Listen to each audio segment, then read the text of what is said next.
Get miraculous solutions to all your business, career, finance, children, land, property, health, wellness issues, stress, anxiety, overthinking, and spiritual problems without any yantra, mantra, tantra, reiki, vastu changes, numerology, personal visits, chanting, law of attraction, or any mechanical rituals sitting at the comfort of your drawing room.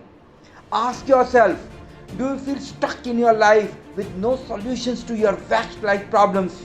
Are you looking for breakthrough and stability or growth in your life and career? Have you tried everything in the past and still struggling to get easy solutions to your life problems?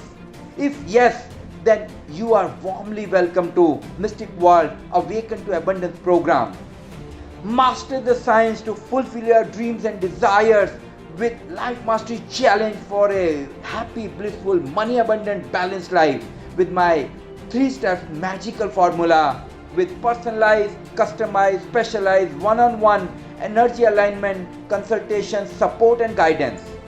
Get rid of all subconscious negativity with Siddha Sankalp Shakti Kriya and start enjoying abundance with mental peace from day one.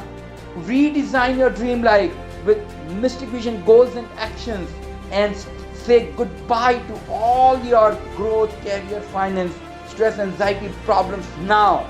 Decode abundance with everlasting happiness with 3-step magic. Remember, your problem is unique and so has to be its solution, one of its kind and not stereotype. Book mini consulting session with me.